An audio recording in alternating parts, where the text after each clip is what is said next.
This is Papa Smurf. You're listening to Our Lifestyle, the podcast, with ODB and the Mayor.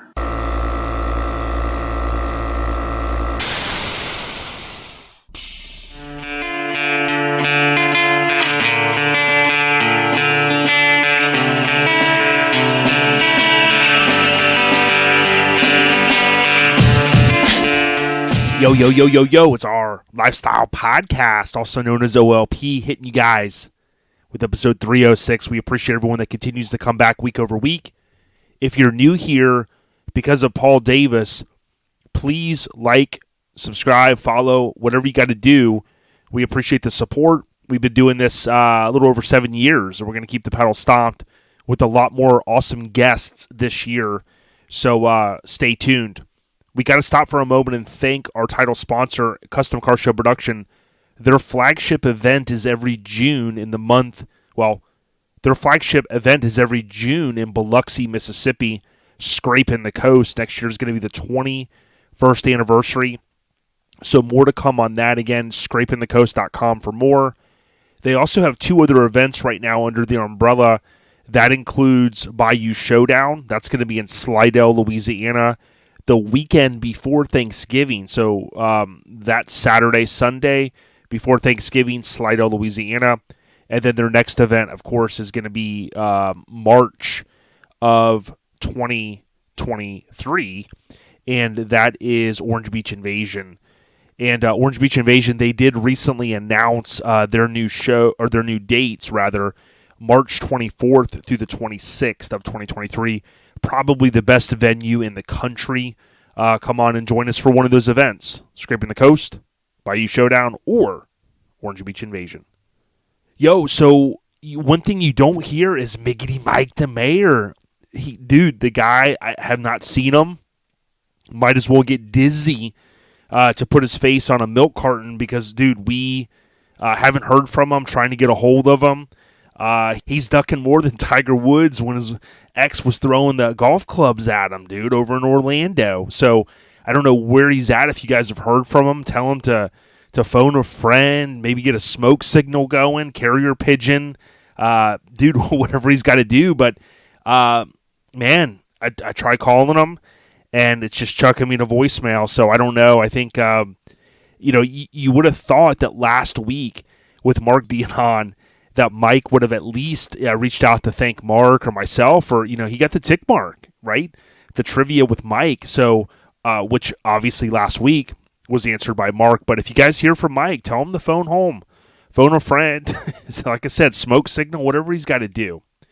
But this week, we've got Paul Davis on, and Paul is a great guest. I'm not going to give away a lot. Just know that he had a very iconic Isuzu Hombre way back in the day on street trucks, and been wanting to link up with him for a while. He's another guest from that area up in the Maryland area, and he's a great guy. So thanks to everyone that has continued to say, hey, get Paul on. I know Randy and Tim and some of those guys over in Florida with NC, they've suggested it. I know Fulbert did as well. So thanks again. I think you guys are really going to enjoy the audio. It's a very fun interview. Which leads me to, I will keep this segment.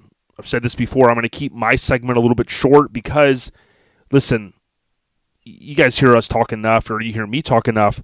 We'll get into the interview sooner rather than later. So, want to thank Hammered Weekend Wear, one of our awesome sponsors, for the support. So this introduction to episode 306 is brought to you by Hammered Weekend Wear.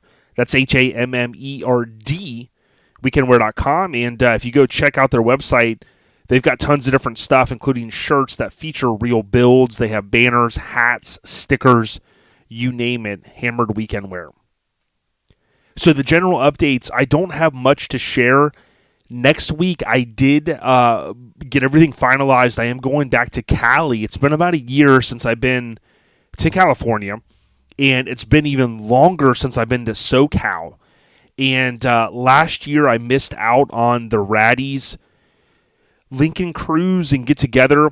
I kept saying last year that I was going to go, and I kind of started booking things as soon as I could. And this year, I'm going to be out there Thursday through very early in the morning Monday. So If you're in the Anaheim, Los Angeles area, Newport Beach, and you want to try to link up, let me know.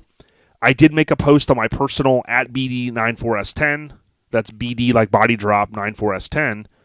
And I do have, when I go on these trips, especially because I like to go solo a lot, I'm going to try to like do a lot of pop culture stuff. And then Saturday is Cruising for a Cure, which we're going to be at that pretty much all day. And then Sunday is the Raddies deal, which is free. That is at Chimichanga Cerveza place or something in Newport Beach. But if you are interested, this is not this weekend. It's the following weekend. You can go on the THE Raddies on Instagram, and they're going to be posting about it. So great group of kinfolk, Lincoln people, but I'm sure there's some mini truckers, and it's just going to be a good time, right? So it's going to be badass. We'll be out there. So that's kind of the general update. Again, I'll be doing a ton of pop culture stuff. I've got like 10 things I want to do, some album cover, craziness I want to get into.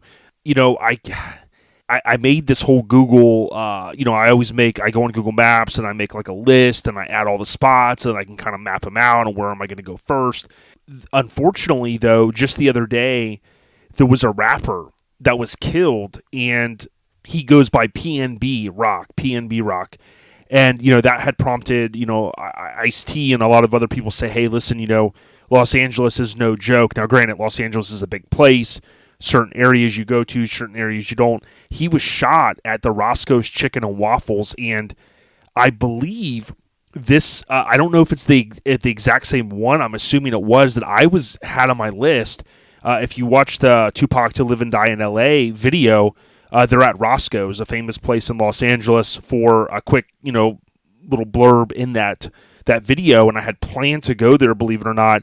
Now, I'm not saying, hey, I'm not going to go to the chicken and waffle spot, but it kind of was a reminder that, hey, Jay, like, don't be just going right down to like where they shot such and such album cover and, doing any craziness, right? So, all joking aside, I got to kind of reevaluate my list, if that makes sense. But that's the general update for this week. I want to thank Joey at Get Decked. If you have maybe some artwork that you want to put on a skate deck to hang up or give to your child to skate, you can hit up Joey at Get Decked. He'll take care of you. A lot of the show promoters have worked back with Joey, whether you're Lone Star Throwdown, Mini Truckin Nationals, Orange Beach Invasion. All these different shows are getting their decks done by Joey at Get Decked. If you go on Instagram, it's a get_decked VA for Virginia, and that's Joey Dilworth. He just had some artwork that he put out, and he does some of his own stuff on skate decks. But again, with the holiday season coming, if you want to hook up your significant other, maybe you got a photo or some artwork, boom, he can put it on there. He'll do quantities as low as 1, and of course, if you're a show promoter, he can do hundreds. So just know Joey at Get Decked will get you squared away. So last episode recap, we had, and I may have said earlier, if I said Mark Jacobs, I apologize. I keep thinking Jacobs for some reason, but Mark Bishop, he was on the last episode. So shout out to Mark. Mark is from the greater Orlando area, and ironically enough, it was episode 305, which is the area code there. Mark Bishop had sent me that, and he's just a good old guy. Always love hanging out with him. Longtime mini trucker. And when you finish this episode, if you're a new listener or maybe you're a little behind, no problem. Just go back and check out that episode. He's a firefighter that retired. Now he's kind of on to his next career. Good family guy, and I'm sure you'll learn some stuff. Check it out. The last episode, 305, with Mark Bishop. The last episode recap brought to you by Lone Star Throwdown. You know where we'll be next February. The last weekend in February 2023 is at Lone Star Throwdown. Fly or drive in to Conroe, Texas. You will be blown away at the amount of trucks that are at this venue. There's plenty of indoor spots as well. There's plenty of outdoor spots, right, for you to gallivant around, and plenty of vendors for you to pick up some shirts and things like that. Lone Star Throwdown 2023, I think it's the 11th annual, and we're certainly looking forward to it. So this week we got no trivia with Mike, because Mike's slipping. We haven't heard from him, and we just hope he's okay. Again, Dizzy from the Custom Scene podcast with Glenn. Maybe you can put out, one of those famous memes that you do, a little bit of artwork, and see if we can maybe get a hashtag going. Where's Mike Murray? We'll have to try to find him. Like I said, haven't heard from him, and hopefully he's okay wherever he's at. Maybe if we can get the milk cartons going, we can get a campaign going. If we can get some phone in, you will have to see whose phone number we get to put on it. But maybe he finally got taken down as the Smut Bandit. Only time will tell. The Trivia with Mike is brought to you by AccuAir. Visit AccuAir.com if you're looking for merchandise, including air management, the best in the business. AccuAir.com. You can also submit your ride on their website to be potentially featured in their social media. AccuAir.com. Let them know that OLP sent you. All right, the scene updates. I'm really not going to cover just but one this week. That's hard for me to do. And, dude, this was sadness. You talk about AccuAir. I just mentioned them. Dude, I found out this week, like some of you did, that Ryan had posted, our main contact there, just a great guy, that he's no longer with AccuAir. And he upgraded his Instagram name to Ryan with no hair, I think it is, which ironically enough kind of rhymes. But, dude, man, I wish him the best. I commented on his post, and I just said I was blown away. I saw many other comments that said, yo, you were the face of AccuAir. You helped so many people. You were active in the AccuAir owners group on Facebook. You extended so often a hand to help other people. So don't want to read too far into it. Again, it's their business. It's their decision. But, I mean, I just hate to hear it. It seemed like he was as surprised as I was and many others. So, Ryan, we wish you all the best. And, man, I hope that you land somewhere cool, because I tell you what, you're a great ambassador to that brand. And I can only imagine what you're going to do as time rolls on, dude. So stay in touch, dude. And I certainly wish you all the best, bro. And thank you for always supporting the scene. The scene update's brought to you by Garage Gear Clothing. We talk about different brands, but GarageGearClothing.com, they offer free shipping. Whether you are looking for a ladies shirt, the kids, they have on lock as well. And they have the dudes on lock, because they have sport trucks, they have mini trucks, they have full-size trucks, they have classic trucks. They have it all, but you got to go to GarageGearClothing.com. Add OLP to the notes, and you never know what Crystal and team might just throw in for you. They're good people. GarageGearClothing.com. All right, moving right along, the key show updates. There's not really a lot to share. There has been a couple of people say, hey, when I go to ourlifestylepodcast.com, and on the left side, when I click on official OLP show calendar, and then when that pops up and I tap here to subscribe to the calendar, it doesn't work. So for whatever reason, the iCloud iCal, which is short for iCalendar, how that works, it doesn't play nice for some reason with Android, and I hate it because I haven't found a good way other than texting the link to an Android user for them to subscribe. It just doesn't work on the website. So if you've got a friend that has subscribed to it or has an iPhone, they can go to the site and they can copy the link and they can text it to you, and it should work. I hate to have to distribute it that way, but basically I say all that because a few people have said, hey, there's not a lot of dates on there yet for 2023, and I do need to take a little bit of time to go through and add some of the shows that we know of as far as dates and things like that for 2023. I know people are planning, especially as we get into September, October, people start picking vacation times and things like that. So certainly I'll try to work on that here and get a few of those added, like Lone Star Throwdown, like Southeast Mini Truckin' Nationals, Orange Beach Invasion, Scraping the Coast, you name it, all of those events, they will be on that calendar. And the cool thing is, when you go into your calendar, you can select that, let's say you want to see those dates. Great. If you don't, you just unselect it in your phone, and then it takes those away. So it helps, I don't know how much you guys use your calendar. I use mine a lot. And, it's just an extra resource that's totally free.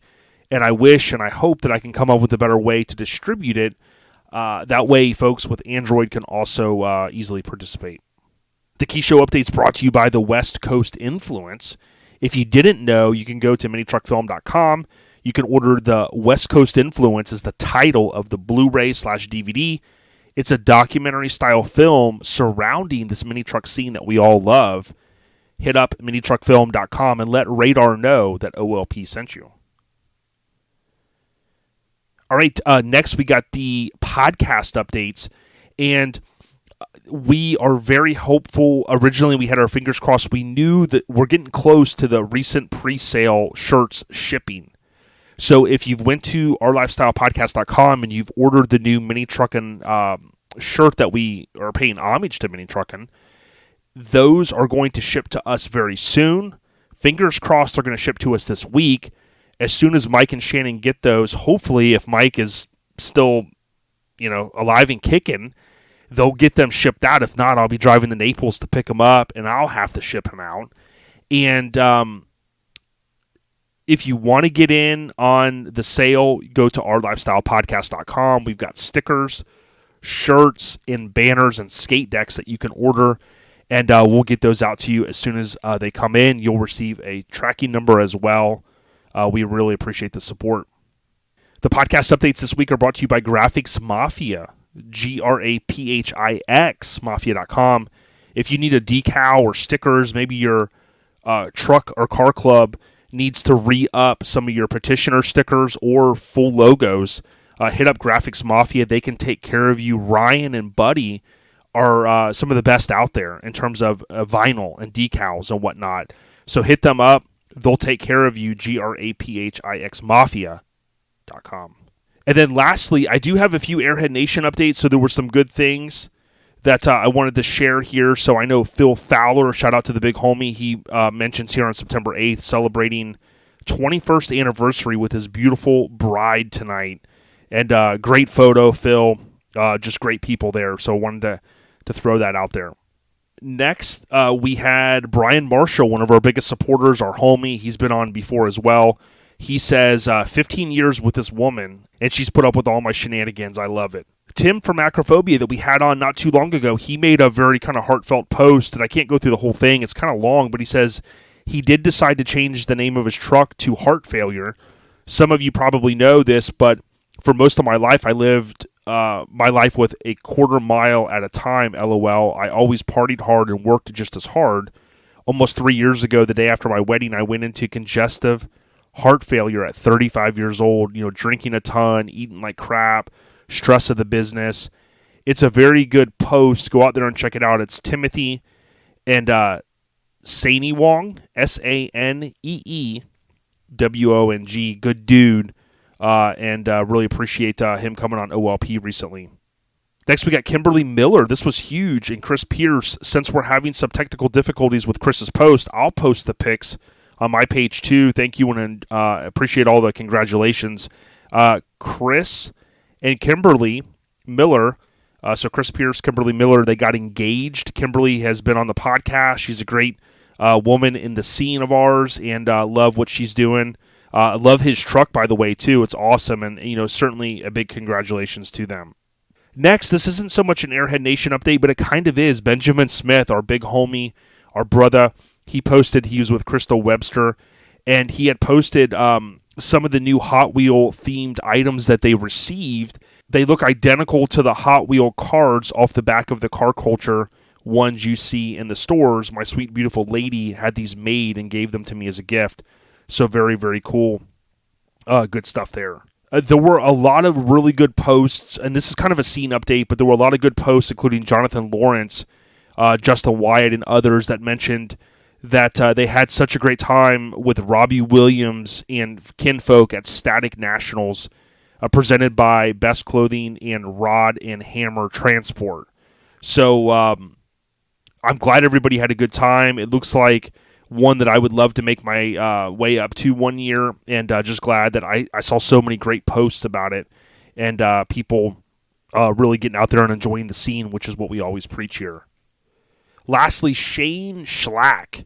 Thank you to everyone who took time to wish him a happy born day. Next year should be a big party as the big 50 is at the door. Knock, knock, knock, Shane. Good dude. Of course, he worked with Jimmy at Scraping Customs, and really appreciate him as a brother in this scene of ours. As I close it down, just about 20-minute intro, just want to again thank our title sponsor, Scraping the Coast. Really appreciate everything that they do to support the scene.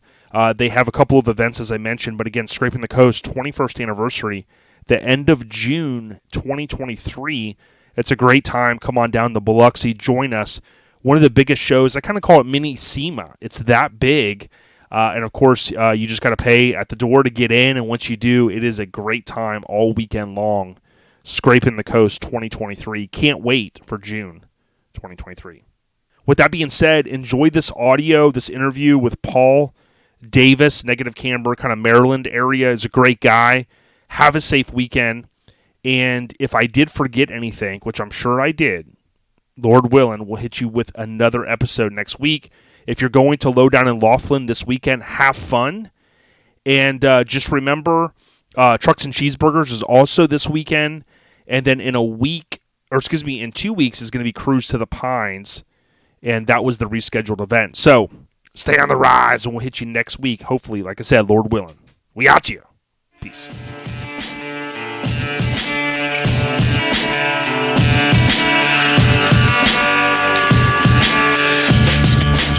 Yo, so I'm super excited to have Paul Davis on the podcast, man. It's been a long time coming, and I just want to say, Paul, thank you so much for the time, and I appreciate you coming on OLP. Oh, no problem, man. I appreciate the extent to do the show. Yeah, for sure, and, we've talked to some of your homies up there in and around that area. I'm sure we'll talk about it, and, it's cool to get a chance to talk with you a little bit. I'm sure we'll hit on a lot, but I kind of like to just start, a little bit of an icebreaker and just kind of say, hey, like, why don't you give the listeners a little bit of background, like Paul Davis, who you are, maybe where you grew up and stuff. Yeah, Paul Davis. I grew up in Baltimore, Maryland, and just have a passion for cars, and that's just where it's been pretty much my whole life. Yeah, very cool. I always like to kind of dive into, because I think we're kind of around the same age. Like, when you were younger, were you into the normal 80s stuff that a lot of us were? Oh yeah, skating, riding bikes, that was all I did before cars. So yeah, it always blows my mind that there was it's that kind of that same, like, you could almost make a little like a little infographic chart. It would be like, as a kid we played with G.I. Joes and He-Man, and then you got to this age and you played video games, and then you had a skateboard and a bike or both. And then boom, it was a mini truck. It's kind of crazy, right? Yeah, I just think that's just the way we were raised. That's what was going to happen. Yep. Is these are the toys you get to have, and you can choose one of the 5 or 2 of the 5 or something like that. Yeah, I do think that was the case, and it's funny. I followed these different 80s pages, and they post stuff that, like, we got to a certain age and we threw away our G.I. Joes or sold them or whatever. And it's like, it's almost, mind-blowing that it's like all of the nostalgia of our youth is all so ever popular now. Oh, absolutely. And the crazy thing is, I still have a ton of that stuff. Mm-hmm. Like, for some reason, my parents saved it. Yep. And so they recently gave me like 3 boxes of all this stuff, and it's like Transformers and G.I. Joes. Dude. Yeah. I kicked myself about, I don't know, it was like, I want to say it was like around 2009. I'm a pack rat, so I keep most stuff. But there came a point I had like all my G.I. Joe loose figures and the loose like guns and, weapons and stuff. And I was like, I don't have enough to really display it or make a collection, whatever. So then I kind of sold it. I think, dude, it sold for like a lot, and not a lot, but I sold, as a lot, right? And then nowadays, like, you see people and they're like, they don't, they have some set up, they have some in their display cases and this and that. And sometimes I kick myself for selling stuff, but that's just the way it goes. Yeah, it's always one of those things, it's hindsight, like, I knew I should have kept that. Yep. Yeah, I kept the one that I did keep was, I still remember, and you probably remember this as a child, you remember on the back of G.I. Joes, and when they reissued them, you could cut those little point things out. And oh, yeah. I remember we sent in for the medic, when they redid them, But the one that I set in for as a child that I kept was Refrigerator Perry. Even though I'm not a Bears fan, I got the Refrigerator Perry, the number 72 guy, and I'm like, I'm glad I kept that one. Oh, yeah, because I'm sure that's a collector's item. Oh, yeah. 100%. How many of those did they actually make? Exactly. I got the little card, and he had like a little football on a chain. I was like, all right. But, yeah, and then I had, a lot of people are like, oh, yeah, you must have had all this money. Dude, we didn't, as kids, we barely had, like, one Nintendo game. But the one thing I talked my parents into, I think I was going from like 3rd to 4th grade, maybe. And I was like, if I make it to 4th grade, what will you buy me? Or, let's cut this deal. And dude, I had the G.I. Joe aircraft carrier, dude. And I tell you that's what, awesome. That was like, as my childhood, it was awesome. Now, the crazy thing is now you'll see guys that collect them and they got them in their garage and stuff. And I'm like, man, I don't know how they got the room to store all that, because it's like, that thing is a behemoth. Oh, it's huge. Mm-hmm. So, like, in your childhood, you remember, like, you probably have the good memories of, like, the movies, the 80s, and all that stuff. You kind of look back on it and have the good nostalgia feeling when you see that kind of old stuff? Oh, absolutely. Especially, like, Rad just came back out. That was awesome. This whole Karate Kid, stuff on Netflix. As soon as I was like, man, I just need to catch up on that. Yep. It's just crazy what's all coming back around. Yeah, I remember someone said something to me one time about, probably on the podcast, and we're talking about, like, you can't even put a price on nostalgia, because it's like, I was talking to my boss, he's in his 60s, and I mentioned Cobra Kai to him yesterday, and he's like, yeah, I haven't watched it yet. And I was like, well, if you came up in our era and you were the young kid and you watched Karate Kid, I said, even though, like, as an outsider, you could look at Cobra Kai and kind of go, yeah, there's some corny aspects of it, but to me, I look past all that and I go, that it was like an extension of our childhood, and I think you can't put a price on that, because it's just, people love it, they soak it up. Yeah, you relive that moment of your life. When you see that, it's like, man, I remember this point in my life, and Yes. it was easy, it was great. Yeah, it was, and it's funny too on the show. I haven't watched the new season. I watched the first episode because I was like, man, I want to see what's going to happen. But I do like how they've done the flashbacks, to like, and I was like, oh yeah, I remember when they're riding the dirt bikes on the sand and they're bullying them and this and that, and it's just like, wow, like literally to your point, Paul, it's like I transform right back to that 6-7-year-old kid. Yeah, it was cool stuff, because I know I wanted to be the Karate Kid at one point. Oh yeah, who didn't? Anybody that says they're like, nah, I didn't. I was like, man, I bet you if we get with your mom and ask her, she's got some photos with you with a Karate Kid, deal on. So, oh yeah, we were all like, that was the whole thing. We were all like, I didn't grow up with a lot of money, so we'd be out playing, and we would all be, the Karate Kid and fighting in the yard, and Yep. Thinking that we were the next, great thing. It was just the way of life. Oh yeah, my friends Mark and David, they're twins. I became friends with them in 5th grade. They were always into karate and stuff, and like every time we go over there, everybody was jumping. And Teenage Mutant Ninja Turtles, remember when that came out? How big it was, and there were some of the cornier movies like Three Ninjas and some of those in the later '80s.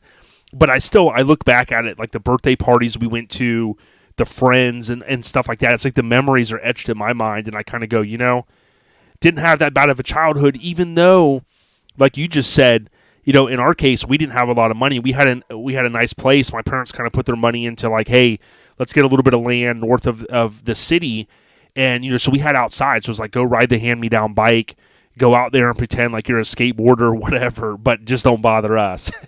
Right. And we could do that back then. We could be outside all day. These kids now, they don't want to be outside. They just want to sit and play video games all day. Yeah, it is weird, and it's like I almost like joke with myself sometimes and go, we joke around, and my dad would call it Freon poisoning, and it was like this joke that went back to like not having AC in their work trucks. But as I've gotten older, it's like if you're inside all day, you kind of go, you open the front door and you're like, God, it's hot, right? We almost get addicted to just being like in comfort. You know what I mean? The recliner, the TV, the air conditioning's on. And I think like even me, I've been trying to force myself lately to, just go outside, go shoot. Because like once you start sweating a little bit, you're like good to go.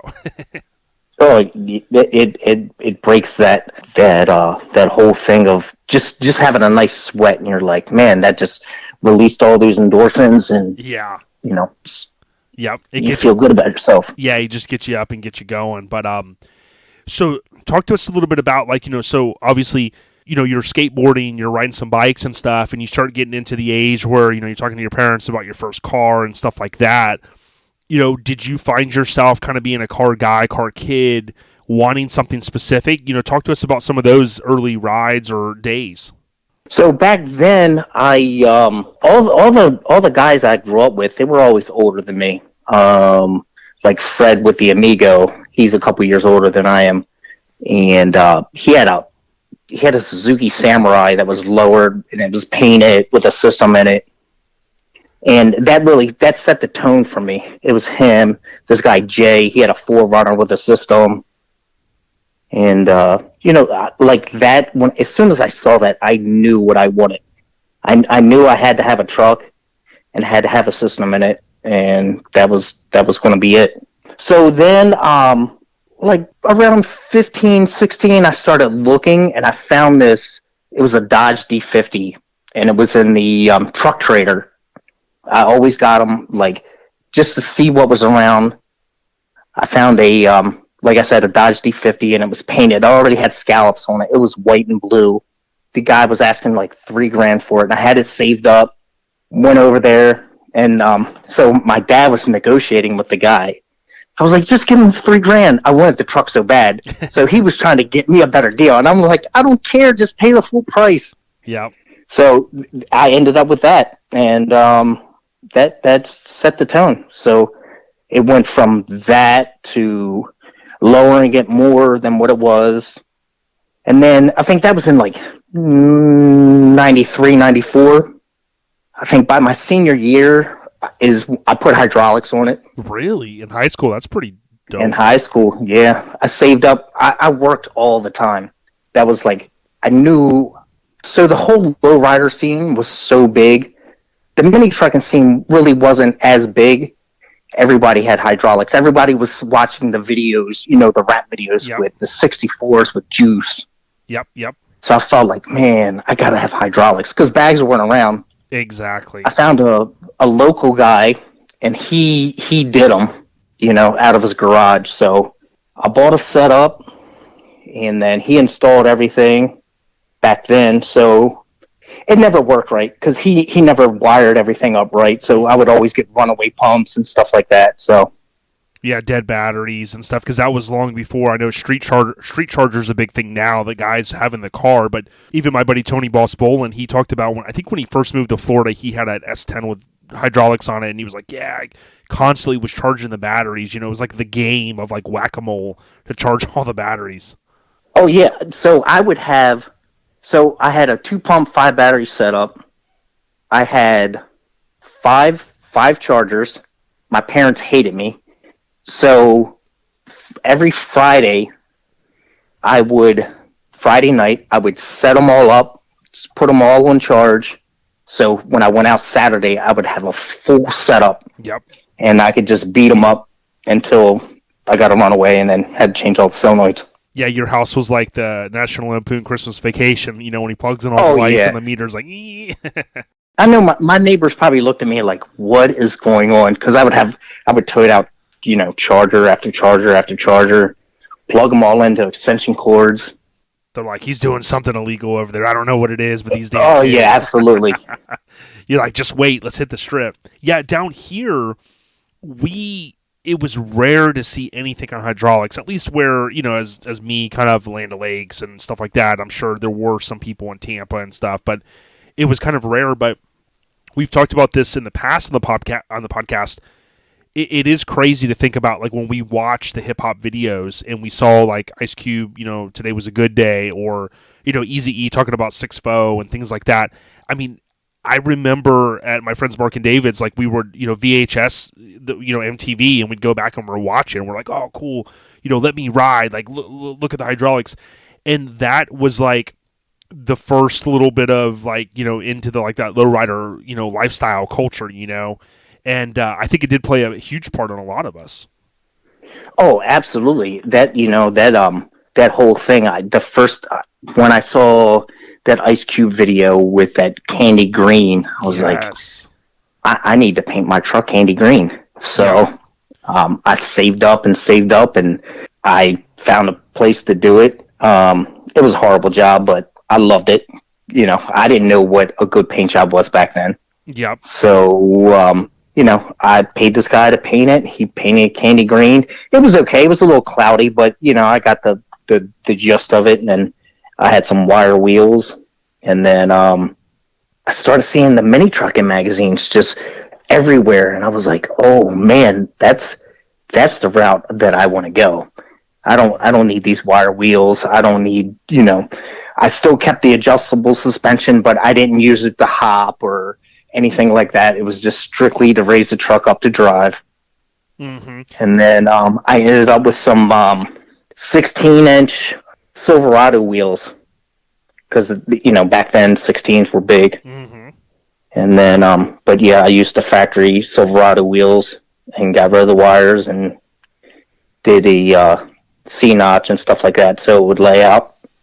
Yeah, it's pretty cool. And if you think back to my buddy Tim Davis from RA, shout out to TD, we were talking about the Ice Cube, the bowling ball paint job car one day, and he goes, yeah, I always forget, I think it was called Family Jewel, they called the car, and he was like, yeah, I went to like the LA Lowrider show in like 92, and I was like, how did you, I mean, like, you were pretty young, and he goes, no, my friend, he had a lot of money, and they were going on vacation, and they go, do you want to go? And then they were out there, and they're like, hey, do you want to, and I was like, dude, you got to see that car, but like that one, and I think, okay, I'm pretty sure on the Ice Cube one, and then the one from Boys in the Hood, I know that one's in Japan. They're big on lowriders and stuff, but yeah, going back to your point, it's like, some guys decided to be, hey, lowriders were that for them. But I recall, like, even being younger and watching, like, Kid and Play, for instance, right? They had the House Party movies, and then they had Class Act. But, like, I would see that truck, and, I was like, that's cool. The bed dancing, or the lowrider blazer, or the Trucks of Rosa stuff, and I was like, it kind of was, like, flashy, so you knew, like, if you had something clean and something awesome like that, you're like, oh, man, I'm going to get all the attention, the girls are going to love this, that type of deal. And I think that's why, like, a lot of us skateboarders or BMX guys, or just, I wasn't good at either, but, like, it was an extension to morph into minis, because it was, like, loud stereos, loud paint, so to speak, sometimes the reverse offset wheels, whether they were wires or whatever, but all of that, like, got the attention. Oh, absolutely. That's all. You just want to just cruise down the road and just have people notice, your ride at the time, no matter what you were driving.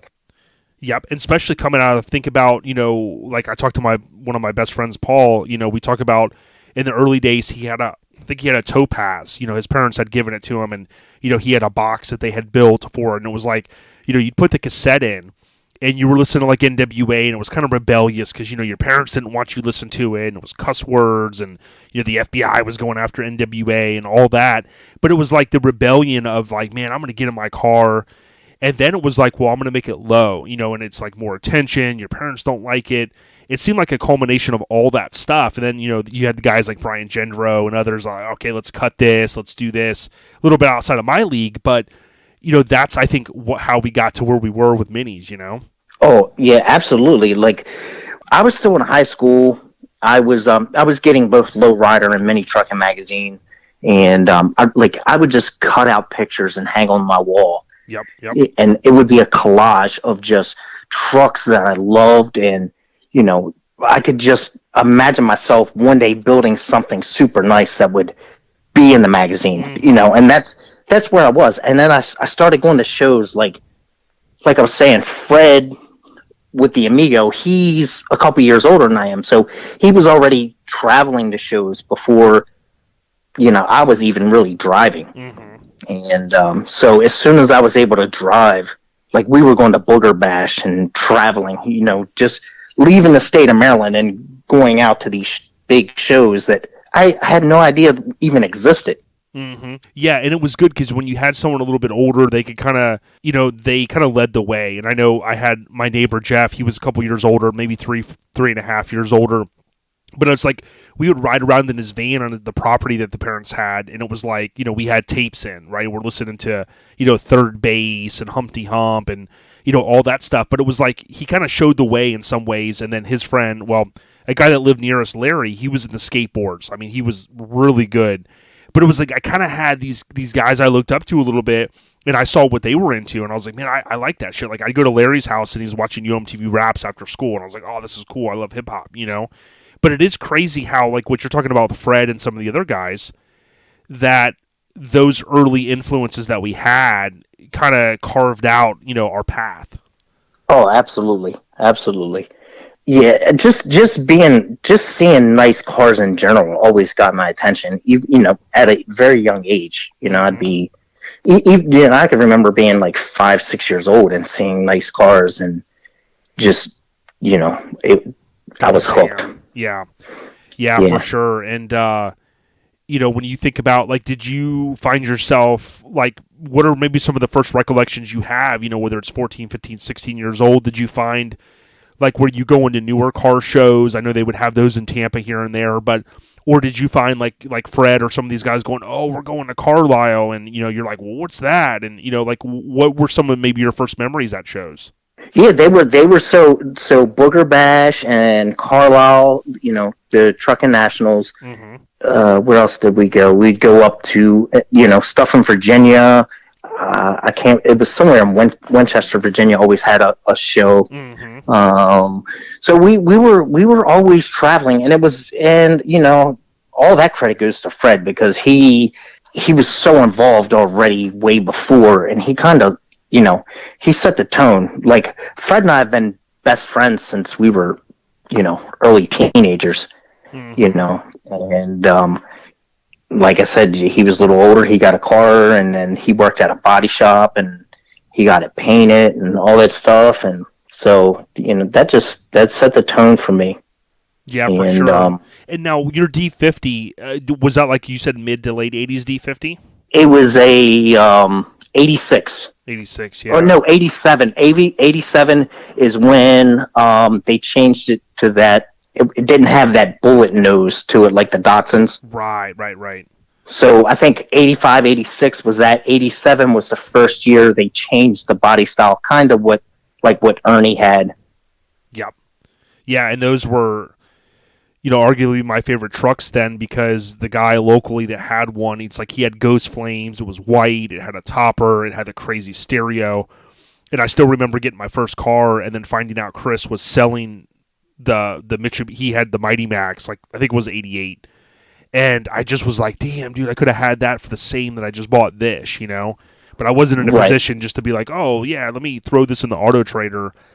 I just didn't feel like I could do that. But, yeah, those D50s, man. Now, did those also had that little black trim behind the B-pillar, right? Oh, yeah. Yeah, those, I mean, dude, they're iconic trucks, man. And I find they were the roomiest of the standard cabs just because they had that plastic piece. Yep. It just gave you probably like 6 inches more. Mm-hmm. Maybe not even that much, but it was enough to have a decent box behind the seat. I remember running 212s in that thing behind the seats, and it was loud back then. Yeah, if you put them just low enough, it was like boom. You didn't have your seat kind of, have that. Oh clicked up. Yeah, leaned back and had the seat pretty much all the way forward, so I could fit such a big box in there. But I did it. I made it work. Oh yeah. Now, like, what ended up happening with that? You drive it a few years and then you end up selling that, or punting it, or what was the deal? Yeah, no, I had that. I did a full tweed interior in it. Like I said, I was running the Silverado OBS wheels, the 4-wheel drive wheels, because they were 6 lug. Mm-hmm. I ran that, and then Brian Gendro's Hombre came out when it was white, and I saw that thing, and I was like, what is that? Because it wasn't, it looked like an S10, but it wasn't. Yep. And I saw that thing for the first time in the magazine, and I started calling around. I was like, does anybody want to buy my truck? Mm-hmm. And a buddy of mine, he was like, I'll buy it. And I was like, okay. So before I even went and bought the Isuzu, I ordered 17-inch center lines. They were at my house before I even bought the truck. Damn. So he ended up buying that. I kept the hydros off of that truck, off of my D50. Mm-hmm. I went to the dealer. I bought the truck. I drove it home. The next day, I took it to work. I put spindles on it. I took out all the leaves. The rear frame was setting on. The rear axle was setting on the frame. I put a 4-inch block in it, and then I drove it like that. I mean, it was hammered. So the little, there's a bracket underneath the frame where the transmission bolts through that hangs down. Yes. By the time I made it home, I drug that thing off. That's how low I was. Like, literally, the frame was probably a half an inch off the ground, and I drove it like that for probably 3 days. And then Fred, he cut the holes in the pockets for the front cylinders, and then we juiced it. Damn. And that was the start of it. Yeah, and so like you were saying, like I think this was smart in that era. I'm sure GM did it with Truckin magazine where they would, and I know for a fact, like towards, when the NBS came out, the new body style, they give one the Truckin. I think I think Frontier or Nissan, excuse me, did that. I think Nissan did that with one of their trucks for Mini Truck, and they gave the Desert Runner. But like basically, like what you reinforced is like in that era, you would see something new that maybe came out, and you would see it customized, and it was a way for them to help get that market share of their consumer, because you'd have people going, I don't know if I like that Hombre front end, and then you see one on the ground, you're like, oh, that's sick, dude. So like with Gendro getting that one, and then us seeing it in Mini Truckin, like with the paper tag and it's white, and then you get a chance to see, and like you said, it's like it's an S10, but it's not. It's a little different. That had to be pretty cool feeling, man. How soon after, like, do you think, like, I mean, it sounds like you had that, you started working on it as soon as you got it. Oh, as soon as I got it. It still, so I was, it still had paper tags on it, and it was laying frame, with paper tags. Wow. Yeah, I drove it, like, probably the first week I drove it it was completely hammered. We built a new rack for the batteries and pumps and everything, and then C-notched the frame, all that stuff. That was within the first 30 days of owning the truck. Yeah, it's just sick, dude.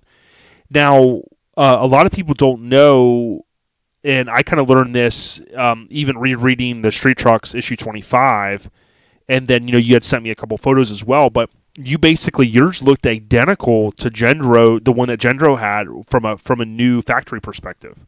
Oh yeah, it was. I bought a white truck because it was the easiest to repaint, and they were the easiest to find. Like an all white Isuzu. I mean, there was like 3 on the lot when I went there. If you wanted a different color, you had to wait for them. Yep. So I took that one. It had the black grille and the black bumper and stuff like that. Yep. But yeah, no, I drove that thing for, I don't know, a couple months, and then I was like, man, I need to do more. And then Gendro had the cover, and it was painted, and I was like, oh man, that thing is insane. And it's crazy because the first time I've seen it in person ever was this year at the 30th, the Camber 30th. Oh, at Slamboree in Oklahoma. Yeah. Yeah, isn't that crazy? So it was cool, and it like, I was like, man, I wish I would have had mine here next to that, because that would have been awesome. Yeah, but didn't work out that way.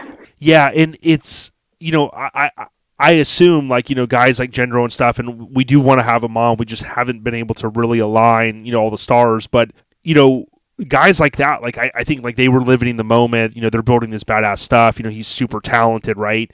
But they didn't even realize, or maybe they don't, maybe they do now, that, like, how iconic the stuff was, to the point that, like, a lot of us, like, we look at those vehicles and go, dude, like, this was like, in your case, like, hey, I went and bought one because of the one you owned, So I think that's an awesome aspect that I think, like, some of these, like, legendary dudes, man, like, they did that. They were social media, they were influencers before it was a thing. You know what I mean? 1000%, because I would come home. I remember coming home from work, and I would grab stacks of mini Truckin and Truckin magazines, and I would just flip through them to see if I missed something, from something off a truck that I thought was amazing. Yep. And that's how I ended up with the taillights that were in my Isuzu, because there was in '94, there was a Mazda. It was like a magenta Mazda with white scallops. Yep, I think it was called Playhouse. Yeah, Chris Anders' truck. Yeah, I saw you guys exchange comments one day on that. Yep, he had flip up. I don't know if they were manual or if they were electric at the time, but I don't think anybody ever realized that. But I had studied those pictures so much that I saw those, and I was like, and it was such a long distance in between. So '94 to 2000 is in '94 he had flip up taillights, and nobody else really did it. Yep. Yeah, Chris Anders, we've had him on, and, we ended up putting his truck on one of our River Run remix shirts, artwork, thanks to Graphic Disorder, and, like, that truck, that was very iconic to me, like the truck itself, topless, got the scallops, that kind of Cali vibe, but I guess probably not back, when your truck first came out, because, over the years, we look at the magazines more, we learn more stuff, but like over the years, I kind of was like, man, that was cool. And I always thought like Paul was the only other guy that did that. So it was cool to see like the connection, like in the comments one day when you guys exchanged messages. But yeah, that was something very unique about your Hombre. So talk to us like in the back, like that was basically your taillights, right? Yeah, that was my taillights. There was a sheet metal with the whole bed in, and then there was a separate compartment, and there was a panel that flipped off a window regulator, and then, the taillights would be in there because, when I parked it, I didn't want to see any taillights. Mm-hmm. But I was always scared to death to drive it because I was always afraid to get rear-ended because the lights were so small. They were it was the third brake light I used off of the neons at the time. It was that oval light that was in their deck lid. Yep. Because it had a bezel that went over it. And you could get the whole the whole third brake light for, I think they were like $15 or something like that. Yeah, and it was a subtle mod. I'm looking in the street trucks where, Courtney had shot the photo where it's basically you see the ass end of the truck and then you see, boom, both of them up. And I just always thought like, mini truckers, we were often trying to find like, where can we put our taillights, right? You had guys doing magnetic stuff. You had just all kinds of stuff. And I thought that was very unique because to your point, when you got to a show, it was like, boom, you put them down. That was one reason probably that I ran the wires for my taillights, but I never had taillights on it because I liked the look, especially on your truck, of just nothing back there. You know what I mean? Simple and clean. Yep, simple and clean. So talk to us about some of the other mods, like, not necessarily in succession, this one, then that one, but like, that was a cool one, but like, what are some of the other things besides, before we get to the paint, that was unique maybe on yours, including the interior? Well, let's see. I had that flip up taillight. I mean, the tag. Yes. That was in between the cab and the bed. Same thing, that was off a window regulator. And I tell you what, if it wasn't for Chad Gill, that truck would have never existed. He put in crazy hours into that, and he was on top of it. He is probably the mastermind. I come up with ideas, and he would, make stuff happen. And that truck would not be the way it was without him. Yeah, he chimed in our Airhead Nation Facebook group, and he said, he said he had a lot of time in it, as you mentioned, but he was joking. He goes, ask him what the weight of the bed was. I guarantee with all that stuff in it, right? Oh, it was so heavy. Yeah. Now, he said something about a gas tank fire, but I was like, man, maybe he's ribbing you. No, so we were welding that bed up, and I used all 16-gauge steel inside the bed. So we were welding that up, and the gas tank was in the truck, but there was nothing over top of the hole because it was disconnected, because we had shaved the gas door and all that stuff. And it just happened to look down, and like there wasn't much gas in the truck, and it had been open for so long, but you could see the flame just like circulating inside the gas tank, and I was like, oh my god, we almost blew up. Yeah, and you guys, but you escaped that that guillotine. Right? Oh yeah, escaped that. I think I think I shot a fire extinguisher into it, and yeah, it was fun, and that's the whole thing about this whole truck scene is the guys you meet, the guys that are, like those guys are my family. I've known them for so long, and we've always helped each other out no matter what. And it's just that brotherhood, that bond that you don't lose with some people. Yeah, and in this high stakes, hot rod world that we're in, and these high dollar builds and stuff, as many truckers, we can show up each other's house, wrench. Some guys got the skills on this, other guys can do that. I can't do any of it, and we all can somehow help each other out. That's the thing I like. I know some people go, well, bought versus built, this versus that, but I was like, yeah, but if you think back to like hip hop, right, and you equate it to that, you go, well, there's one guy that's a DJ, there's one guy that's the rapper, there's a guy that's the the show promoter, right? He can get everybody there. So it takes a village, right? And that's what I think many truckers are. If we do it right and we help each other out, everybody comes out on top. Oh, absolutely. And we've all helped each other with everybody's truck. Everybody, if they're like, hey, I want to do this weekend, everybody would show up and work on it. It's just the way it was. Yeah, and it's funny because it's like we all have, like, remember when we were kids, we didn't have phones. Like we had a home phone with a cord, right? And then we had pagers, yes. Maybe. But now we're so connected. But I know even me, like, I'm not, this isn't negative towards anybody else. Like, even me, like, I sometimes want to go, well, let's get the guys together in the garage and work a little bit, And, of course, we get older, we've got families and stuff, so we've got to navigate those waters. But I think, something that we could all do, and I'll speak for myself, is, like, try to get, like, the local homies together. I know Vic in our chapter has been, hey, let's get together for breakfast or dinner one night, and doing that. And if we all make a little bit of effort, maybe we can bring it back to the old days. Because I'm sure, Paul, you hear this all the time. People are like, oh, man, it's not like the old days and stuff.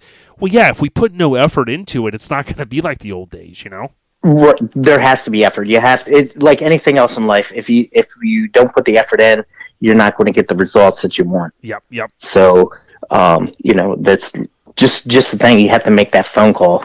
Yep. And like Eric Fulber, he called me. He was like, "Hey, I need you to help me. Push some dents out on Randy's truck and stuff like that." And I was like, "Awesome! I'll be there Saturday." Boom. And we just sat in the garage, and I could have been done, in probably 3 hours, but it took me 8 hours because I wanted to hang out and just, Bullshit. just have fun and bullshit and just that whole vibe. Yep. Brings us back to those old days, skating, BMX, mini trucks, that, all combined. And I know Randy, I'll tell you what, I know I keep forgetting he wanted to give a shout out to one of his other guys that he had forgotten, and I'll do that in the next episode. But, like, he gives you guys so much credit. I mean, he tells me all the time, he goes, yeah, man, Paul, the PDR. And I was like, wait, I got to get all my acronyms down, like paintless, dent repair, right? But, like you said, like I said a minute ago, it's like everybody kind of plays their part and they can help on a build. But a couple guys chimed in. I'll throw a couple of these out there. We're talking to Paul Davis, Our Lifestyle Podcast. Make sure you follow and or subscribe, however you're listening. Matt Hodgson, I know he's selling his Colorado. He chimed in earlier and said, I remember seeing the Maryland tag in the magazine, and it blew my mind. MD wasn't always the hotbed for minis like it is kind of now. And he said, LOL. But, when we think back to, like, that pocket of you guys up there, you're one of them. And again, people saw in street trucks back 2001, they go, damn, dude. So again, you were inspiring people back then. Yeah, and I appreciate that because there were so many guys before me that inspired me. You had Radar, like his Isuzu. There's so many that came before all of us that I looked up to. I didn't meet a lot of these guys until I was older and traveling and flying to Texas for heat wave and things like that. So it's cool, and I buy trucks. Street Trucks magazines, and I flip through them, and I love these builds that these people are just doing, some of the things that they're thinking of. And I was like, man, like, I've been out of the game for a while. I need to expand my mind and, get something cool going again. Yeah, it is a crazy kind of circle on how it goes. And I think, going back to our beginning of the conversation, like how we, grew up from the era of the 80s and stuff. I think a lot of us, like in our grain, were like, we like the paper. We like to be able to flip the magazine. We grew up in it. We saw Courtney and Stillwell and McCormick and, so many others, put together a great book, as they called it, right, in the industry. So now we're like, that's a part of us. And maybe magazines won't be there one day, but hopefully that's not anytime soon. But, I'm totally with you on that. Going back to the truck, though, so when we were talking about, so you had the tailgate mod with the lights. You had, the tag you were kind of talking about. What are some of the other things visually that you can maybe paint the picture for the listeners? So I had the combo skin was at Altered Images back then, Steve. I got that skin from him. I was running the Altered Images steering wheel from them. The street scene mirrors, so I didn't have those big Dumbo ear mirrors on there. Yep. Shaving everything. Third brake light. I tried to shave it all. Yep. Even when it rolled into the interior, I didn't even have at that point I didn't even have a stereo in it because I just wanted it super clean, just so it all flowed together. Yeah, and it was funny because my buddy, so this is crazy, right? My buddy Marlon Dunker that lives near me, he built a super clean S10, extended cab, blue, all chrome, all the stuff. Courtney shot it, Pigeon Forge, maybe 2000, I want to say. Maybe 99, but I think 2000. Well, Courtney would shoot vehicles in that same spot or in or around that area, like I think Caldwell's Blazer and, your truck and things like that. But Marlon, he also, in his S10, he didn't have a radio. He had this, like, billet plate, And I always thought, like, Marlon had that, and then, like, yours, you had that Chevy S10 interior I really liked. It was very similar to my 94. And to see, like, all that blue tweed and stuff, right? I think it was like a bluish color. That was kind of cool because it was different, You didn't have all the controls right there. Yeah, I got rid of that. I moved the headlight switch and all that stuff. Yep, it was different. And I just wanted super clean. Yeah, and I thought too, like with the bucket seats that you had, they I don't know that they look like they were cut down, right? So they kind of went right up to just underneath, which I always love, just underneath that back glass. So they were actually Civic seats. Out of the and I cut the headrest off because it had that one post off the side with the floating headrest. Yep. So that got cut off, and the seat pretty much sat on the floor. It was still adjustable, but since it was body drop, old traditional body drop, I wanted some leg room between the steering wheel and that because mine didn't have a tilt column. Yeah, mine didn't either, and mine was like a traditional body drop at that time, and you couldn't really tell in your truck, though, because if you looked at least in the Street Trucks photos, the way the carpeting / tweed was, right, it was so tight and it looked so good that it wasn't like a lot of trucks, and I mean, there's no disc, because we a lot of us had the regular body drop, but, in a lot of trucks, you'd look in, I'm like, mine never had the full interior in that era, so, like, you'd see, like, the metal plate and boom, but yours looked, like, pretty damn good, man. Yeah, I used this, so when they do those simulated convertible tops on, like, the old Fleetwoods and stuff, they use a padding. Right. They put the padding on first, so I glued the padding onto where the sheet metal was. So then when I did the floor in tweed, I glued the tweed to the padding, which was already glued to the truck, and then I just tucked it under the weather strip that went around the door.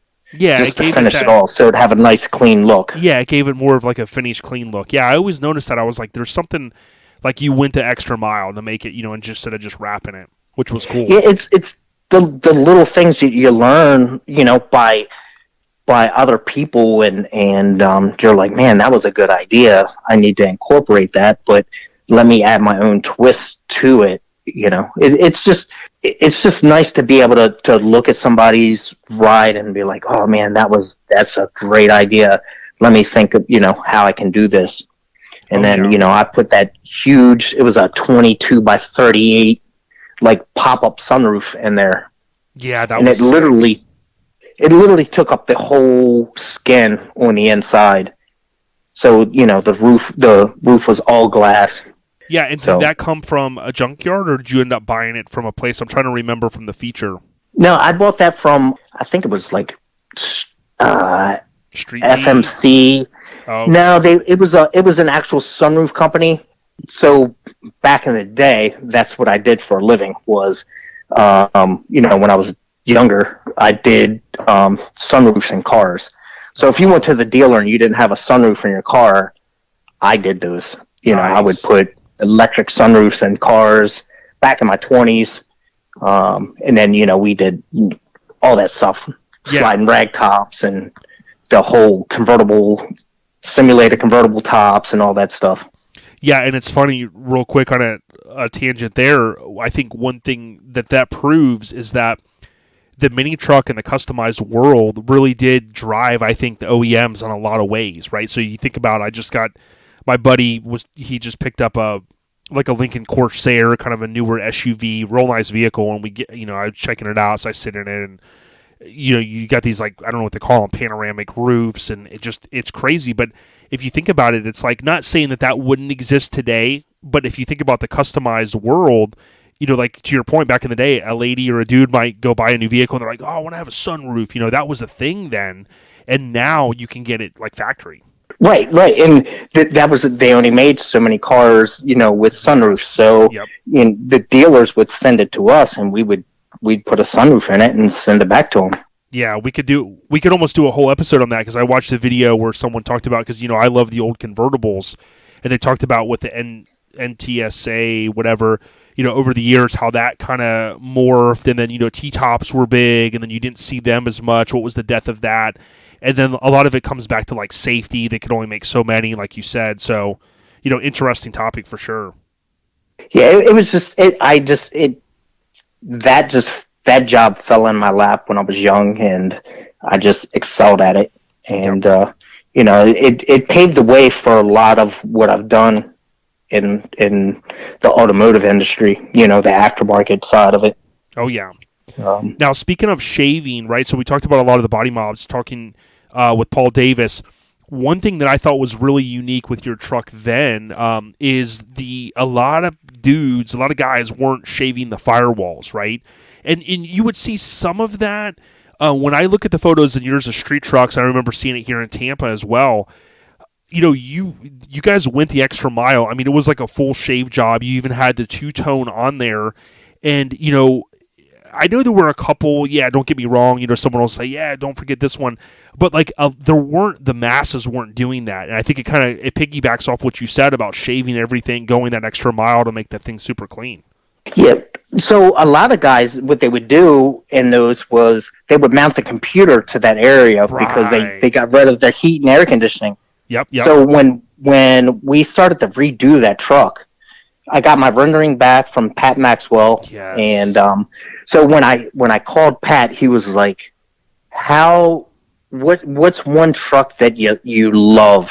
And I was like, Radar's truck. And he was like, okay. So I got the rendering back, and I was like, I could tell that, the same person did the rendering that painted Radar's truck. So was cool. And once I got the rendering back, we started working on it again, and it was down for a while, for probably at least a year and a half, maybe 2 years before it was all said and done, painted and all that stuff. But I was also building a Tacoma for my, which is my ex-wife now, but my wife back then, I was, she had a body shop Tacoma back in the day. With full interior. Yeah, that was kind of holding you over while you were working on the other thing. Kind of something to kind of keep your mind going. Oh, yeah. And what's funny is she got into Camber before I did. Interesting. So, yeah, because Courtney came around and he was like, he gave her a logo, and I was like standing there and I was like, all right. He was like, at that time, my bumper wasn't painted. The grill was painted, but the bumper wasn't painted because I needed to smooth it all out because it had all those dimples in it. So I had to prime and block it all down before I could spray it. And he was like, when your bumper's painted, let me know. The next day, like, I ripped the bumper off. It was the very next day. Like, sending him a fax. I got it. It's done. Yeah, but even then, he was like, when I see it in person, and I was like, all right. So he's like, when I see you, and you're like, all right, man. Yeah, that's right. He was always fun to be around, and just always a good time making me laugh. Oh yeah, a couple things there. I think that was cool that your girl at the time. We'll share some of the photos. Seeing the white Hombre next to her Tacoma back. I mean, we're talking Finnegan, truck getting finish days are laid out. We're talking early 2000s, right?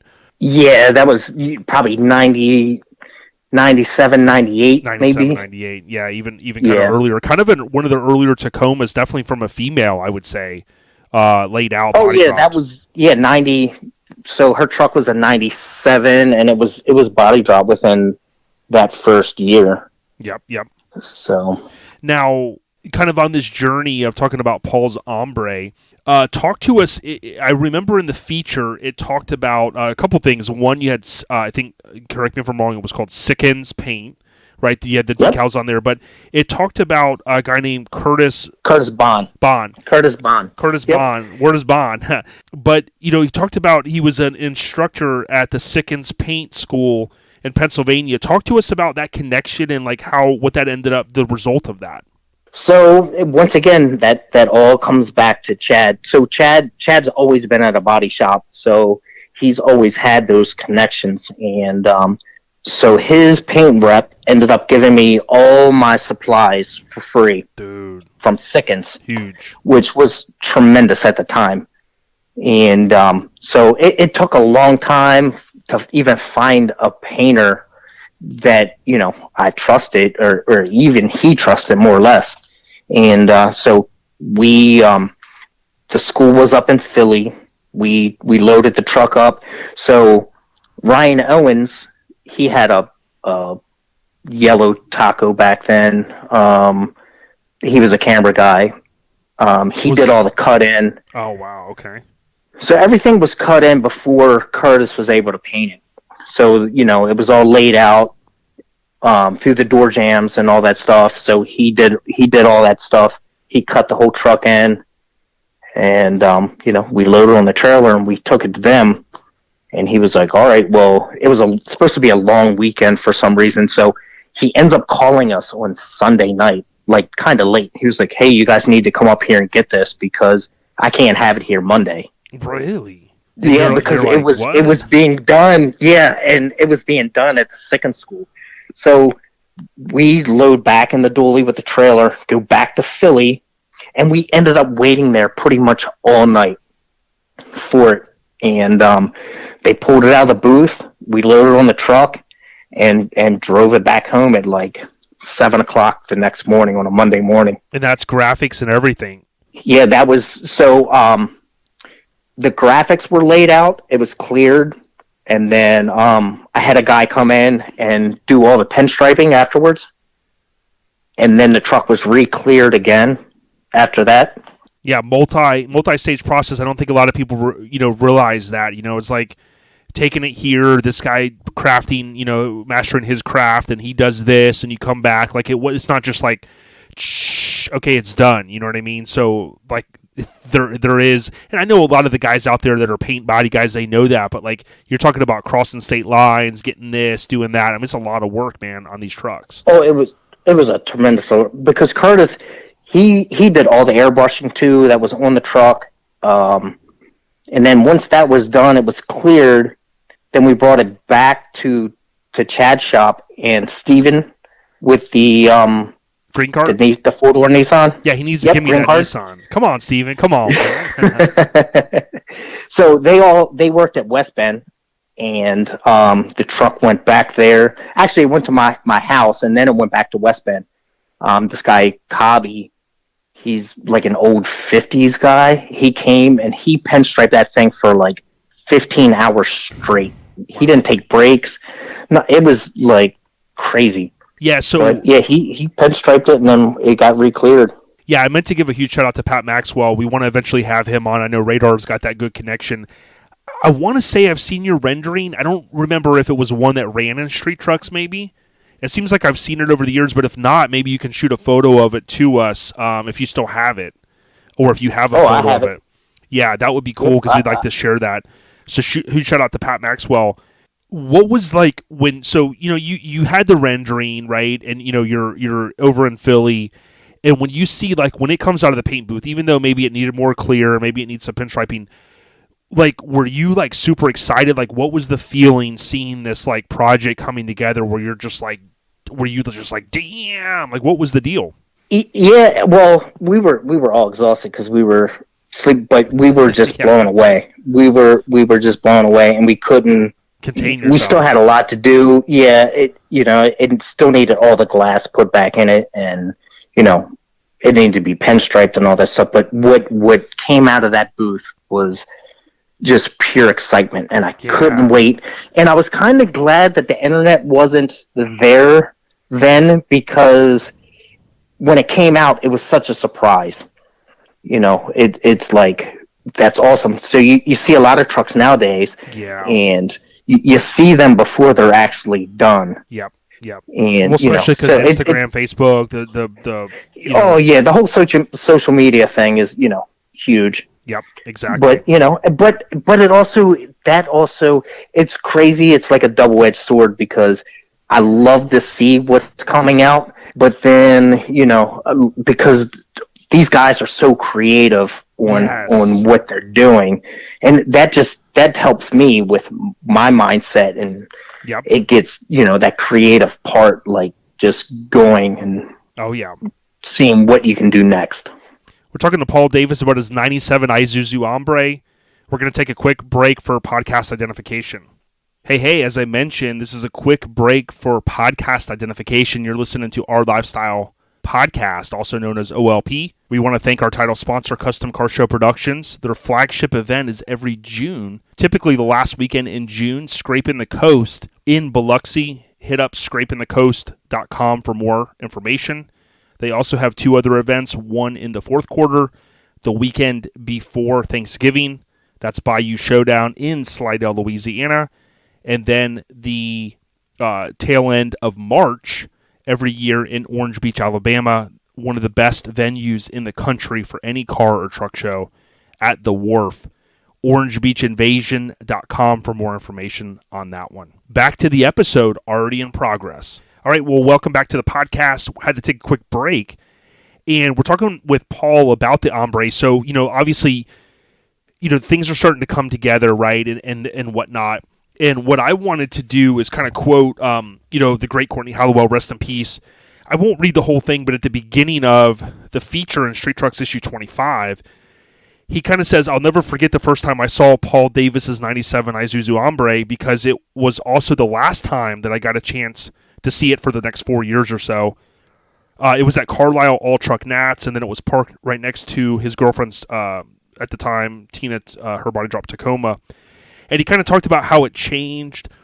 And then later on, like at Pigeon Forge, over at Mini Nats, like how it just had this crowd of people constantly around it, and the hotel, and no matter where it went. Talk to us a little bit about like when you debuted it, because I know there were a couple shows like right back to back, but it had to have been a good feeling to see it come together.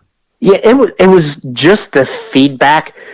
Like, I love the truck. Like, even from the moment I saw the rendering, I was like, man, if this looks like this rendering when it comes out, it's going to be awesome. But I didn't know it was going to have the impact that it did. And, just the people around it was just made me feel good. Like, man, I did something cool, because that, honestly, when I built that, I was like, man, I just want a small feature in the magazine. And, that was kind of my goal. I just wanted a small picture in the magazine, because I had seen so many guys, that I admired over the years with pictures in there. And, for me, that would have been my crown jewel, just to have a small picture. Mm-hmm. Kind of the icing on the cake, exactly. Oh, yeah. What stands out to me is like the silver paint. You don't see a lot of trucks painted that green color. And of course, like in that era, and especially now, super clean, two-tone trucks, but like having the green all over that front end, the silver, and then the graphic, Pat Maxwell, and then your painter, obviously, they lay this down, and it just does like a good separation. And, the ombre front end, like you said, there weren't as many of those built. I mean, sure, there's a couple. There's a crew cab one that's been floating around that I like, the red one. There's, Gendros obviously cover a Truckin, but yours basically get shot at Pigeon Forge, keep me honest, 01, right? And then 6 months later, give or take, it's on October 01, this new magazine, oh, by the way, that had been out. And it was issue 25. I looked back, and I did some digging. I got to get my street trucks more organized, like Mini Truckin. I think it was the third Mini Truck on the cover. They had the unibody black S10, shot at Indy Truck Bash. Then they had the silver S10 extended cab that was kind of a legendary truck. I think the guy ended up pulling the motor, and they never really did anything else with it. Unfortunately, it's a really iconic. And then you had yours on issue 25. So I think it was the third Mini Truck on the cover, and that had to just been an unbelievable feeling, dude. Oh, it was. So I was at work, and Courtney called me at work, and he was like, "Hey, man." He was like, I have a quick question for you. I was like, all right. So I thought he was going to ask me something about the truck that I didn't write down. And he was like, how's it feel to be on the cover of Street Trucks? And I was like, what are you serious? Are you pulling my leg? Are you messing with me? Yeah. Are you messing with me? And he was like, no, he was like, it's going to be running soon. And, I was like, dude, I couldn't believe it. Yeah, and he like everybody knows, like I guarantee he was in that office going, damn it, Brian, damn it, Steve, rest in peace, Steve Stillwell, like, this is gonna be, because like they were running a lot of OBS, Steve had his kind of old school, like if you look back at those first 25 issues, I mean, what a way to round out the first 25. They had barely been around, a year and a half or so, when yours, boom, it lands on the cover. Talk to us, though, because I'd like for the listeners to kind of get a perspective of how the feature went down. Like Courtney, you already knew him.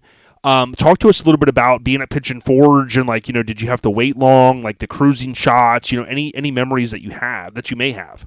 Yes, so Courtney came up, he was like, hey, I want to shoot your truck today. And I was like, great.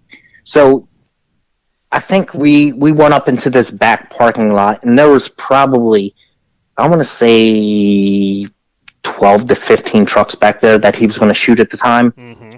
And I was the last shoot of the day. So I waited for everybody to shoot their truck, and then he started shooting, and it started to get dark at that point. And he was like, man, I don't know if we're going to have enough light to shoot this.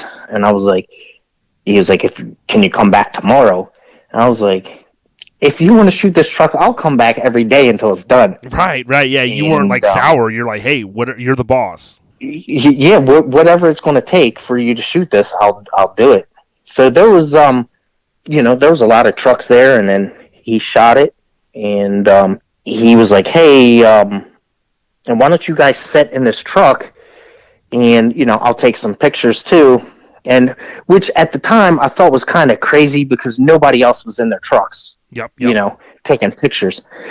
So this is probably going to blow a lot of people's minds, but that rolling shot on there, we were sitting still. Yeah. I was waiting for that because I remember in that era, Photoshop was a thing, but it wasn't what it was today. Wasn't what it is today.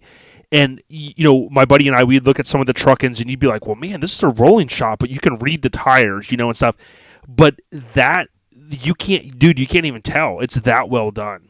Yeah. So he was like, we're going to do, sit in there and we'll do a rolling shot. And I was like, but we're not, like, because before he would do a rolling shot, and I would see him, like, hanging out the back of somebody's car, Yep. Out of their truck while they were doing, a rolling shot. And he was like, look, I will Photoshop the wheels spinning and all that stuff for this shoot. And I was like, okay, that's cool. I trust you on however it's going to come out. And, I got the cover, the first issue when it came to my door. And I was like, oh man, that looks really awesome. I really look like I'm moving. Yeah, you're like, dude, now the secret comes out, which I think is great because, again, it shows that, they could have just put a regular photo on the cover, but, it was something different. And, Courtney was always kind of looking to kind of push the boundary, and I think it came out great. Now, one thing that maybe isn't talked about, my buddy, in the late 90s, he body dropped his Blazers. I'm pretty sure he had the KMC Stealths, right? And, Right. I know, like, some people, you look back at a wheel and people love it. Some people go, it wasn't my favorite, but, this, that, the other, whatever. To me, like, I look at the silver on that paint. I look at some of the points that come on the graphics and stuff. And I think, honestly, my opinion is that the KMC Stealths, this truck helped, like, the Stealths look perfect on it because of the paint and things like that. Do you remember, like, picking the wheels, or how did that go down? So once I got the rendering, so I sent a copy to Courtney, and Courtney was like, "This is what I'm going to do for you." He gave me this guy Jaime at KMC. He gave me his info. He was like, "Contact him, send him a portfolio, and see what he can do for you." So I sent that out to him, and I think within a couple of days I heard back. He was like, "No, we'll ship you these wheels for free. These are what you're going to get." And I was like, "Perfect." It's free wheels. I was 20 something years old. I was poor back then. Yeah, I was just money. working just to build this truck. That was my whole entire life. Yep. And they so look I great. got those wheels. But I think also what helped those wheels was the Cool Cars made those stainless backing plates. Yeah, I remember seeing that in there. So Cool Cars had that, and I ordered a set, and I put them on. I wasn't sure, but I think that takes away from seeing, like, through the wheel and all that stuff. But no, I loved them. All my guys down here, they all joke me forever because of, the way the center cap comes out to a point. Yeah. So they all call me Big Top because it was like a circus tent. So that's why Courtney put that on there. The Big Top. Big Top. Yeah, Paul Davis rolls his Hombre out of the shop and into the Big Top. Kind of a nice, kind of subtitle there. Yeah, I think it really came out good. And again, even though some people might look back and go, yeah, the backing things, they weren't my favorite thing. Like, it's just weird how on this truck, it just all flowed. You had the paint, the green, the silver, good contrast, boom, these wheels. And in that era, and I think it still happens today, don't get me wrong, but, in that era, 18s and 20s were perfect. I would even argue with someone and say, 18s and 20s are the perfect combo for many trucks. Now, I know most would go, well, yeah, you can throw a 20 on the front, easy, this and that. But to me, it just gives you a little bit more meat on the tires, and I think, like, how it all came together was just, perfect, dude. Yeah, and, back then, the crazy thing was, like, nobody had 20s on the front of their S10s back then. Right. Yeah, you're right. You're right. They couldn't get them because nobody was making so there was a couple guys trying to attempt it by cutting the control arms and raising them up and all that stuff, but they were having huge issues with ball joints breaking and stuff like that. So, and there was a Blazer that had 20s on the front of it, but it wasn't drivable back then. Yep. So that was the other issue. That's why it got 18s and 20s, because I still want it to be drivable. But, like Suicide. So, like, the Suicide Doors, were they making like a kit or something around that time? Well, no, they didn't. That didn't come out for probably a year or two, probably a year afterwards, after my truck was built. I see. So, like, the whole 6-link setup that I had in the rear was all, all that stuff was handmade. Mm-hmm. I used these, like a 4-link setup that was off of a race car, and, I had to cut each one, and they actually had Heims joints, for it back then. So it was different. Nobody made the parts that they make now. Yeah, the struggle was real. A lot of people don't realize, like, now you can call and you can order a chassis, you can order control arms and all that, and it's great, right? I mean, Little Shop and all these places, Jimmy, I know, builds them a lot. But it was a different era. Now, I did want to ask you though, talking about kind of wrapping up like this amazing truck, right? So how long did you keep it, and then what ended up happening to it? So let's see. I kept it for a couple years, and then right about that time that the magazine came, I had my first son at that point. Yep. So that kind of, the truck, I was like the first one out of the group that had kids. So that kind of got put on the back burner because now I had responsibilities in my life. And so I kept the truck for probably another, 5 or 6 years. It just sat in the garage. And my buddy Paco, he bought it. So within a week or so after he bought it, he was like, "Man, I really want to suicide the doors." Really? So I went over to his house. I suicided the doors for him, and I thought that he was just going to just suicide the doors and have the paint fixed and all that stuff. But he ended up redoing the whole truck. It's right-hand drive now. It has some twin turbo V8 in it. It's not the same truck. Yeah, so like 01, it runs on the cover. Let's say you keep it 5-6 years, talking 06, 07-ish, it sells, and then, that's like, 15 years ago now. It's basically been, my understanding, in that same kind of spot, really hasn't come back out. It could be put back together, right? But it's going to take some time and money. Yeah, it would definitely take some time and money, to get it back to where it was. Yep. He had good plans. I just thought that he was just going to probably update the interior, maybe change the wheels, do a couple things for, to make it his, and, keep the same paint scheme. But, it didn't work out like that. Yeah. So, when I first talked to him and him buying it, that was my understanding. Like, he was going to change a couple things and keep it pretty much the same because of what it was. Oh, yeah. And no, it's totally different. Here's a couple questions real quick that we got, or comments, in the Airhead Nation Facebook group. Craig Raleigh, of course, from Battle in Bama, says, "Is it for sale? LOL." Because we all know Craig's always looking for mini trucks. Oh, yeah, always. I guess it could be, but it's not, he may probably already know it's not in the same state that it was, but it sounds like it could be. Eric Fulber, we always joke back and forth. Randy and I'm good friends with Randy here in Florida. We call them toppers from where we're from. So we want to know the official ruling. Is it a topper, a cap, a camper shell, a canopy? I even threw in safari top. I mean, what do you call it? Oh, we call them tops up here. Right, there you go. See, yeah. A topper, man. There you go. Right? No, a cap. Cap. Okay, we call see, them caps.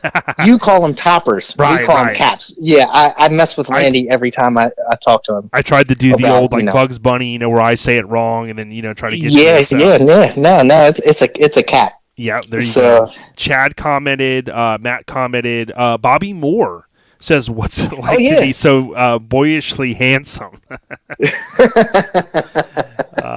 Brian Looney, such a badass truck. Jeff Kissick, who's a big supporter of the podcast, says, "I had pics and video of it at Nopi Mini Truckin' Nats, or Nopi Mini Truckin' Nationals in Pigeon Forge, Tennessee, 2000, 2001-ish, obviously, in that era. But it's got to be a good feeling, though, to think that, one of the first few trucks on the cover of Street Trucks, Courtney shoots it, something different, rolling shot, it's got mods on it that not everybody had in that era. And I think back and say, it is a very iconic mini truck. It maybe didn't have a 20-year run, but not all trucks do. There's some trucks that went to a couple shows and then they were totaled, and I think that adds to the mystique of it. It's a truck that, I've been wanting to have you on, and I'm glad we got a chance to talk, because I want people to know, like, hey, when you put the flag in the ground, NC Maryland up there, Paul, you were holding it down with this build, and I know a lot of people helped you. Was there anybody else that you maybe, and again, I know you can't always think of everybody, but is there anyone else that you maybe didn't mention that you want to just throw some kudos to? Just all the NC guys that are up here, Chad, Fred, Eric, Clint, Brian, they were all, Brian Owens, they were all a huge part of this build. This guy, Kermit Crosby, I work with him.